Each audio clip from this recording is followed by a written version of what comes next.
আমাদের ছোটবেলার স্মৃতিকে তাজা করতে নিয়ে চলে এলাম আজ কাইদানার রেসিপি। যদিও এর অনেক নামই আছে, কেউ কেউ এটাকে মদন কটকটি বলেন, কেউ কেউ কটকটি ভাজা বলেন। আপনারা কি বলেন এটাকে?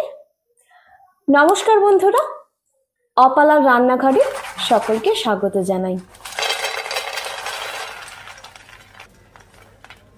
তাহলে চলুন রেসিপিটা দেখে নিই। প্রথমেই আমি 2 কাপ ময়দা নিয়ে নিয়েছি।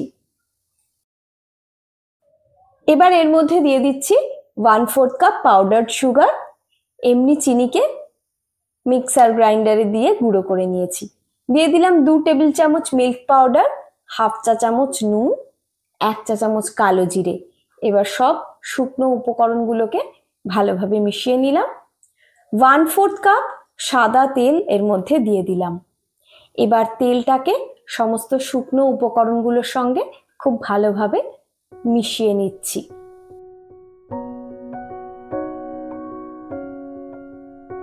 ময়ামটা ঠিক মতন হয়েছে নাকি বোঝার জন্য দেখুন এইভাবে মুঠো করে ধরতে পারলেই, তারপরে এইরকম ভাবে দেখুন চাপ দিলেই ভেঙে যাচ্ছে, তাহলে বুঝবেন ময়ামটা ঠিক হয়েছে। এবার 1/2 কাপ হালকা গরম জল নিয়ে নিয়েছি। অল্প অল্প করে জল দিয়ে এর মধ্যে একটা শক্ত ডো আমি বানিয়ে নিচ্ছি।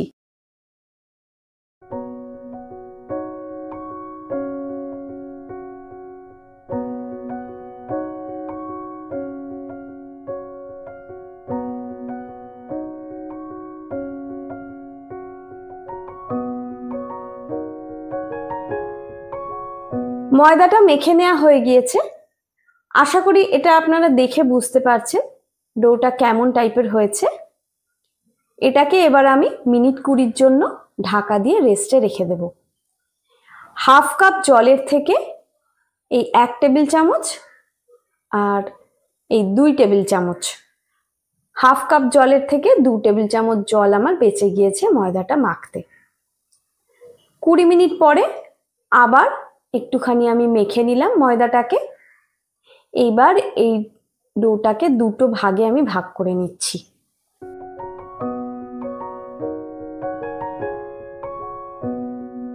দুটো বড় সাইজের লেচি বানিয়ে নিয়েছি। এবার সামান্য একটুখানি কর্নফ্লাওয়ার ছড়িয়ে আমি এটাকে বেলে নিচ্ছি।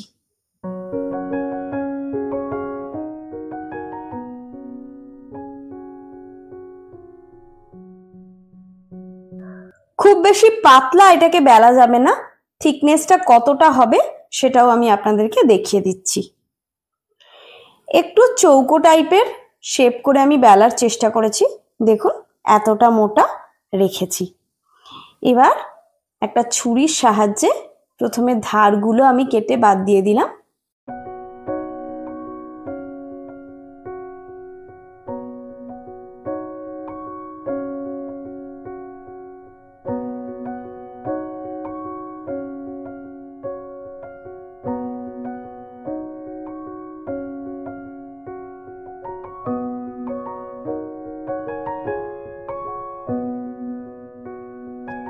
এবার ছোট ছোট করে স্কোয়ার শেপে এগুলোকে কেটে নিচ্ছি।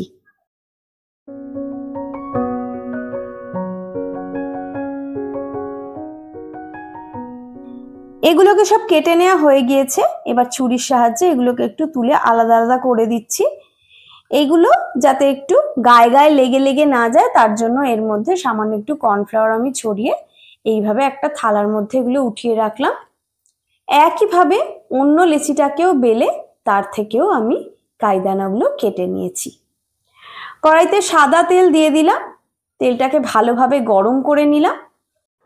প্রথমে 2-1টা এর মধ্যে দিয়ে আমি দেখে নিচ্ছি, যখন এই বাবলটা একটু বেশি বেশি উঠতে শুরু করবে সেই সময় আমি সবগুলো এর মধ্যে দিয়ে দিচ্ছি। এইবার গ্যাসের ফ্লেমটাকে আবার আমি কমিয়ে লো টু মিডিয়ামে করে দিয়েছি।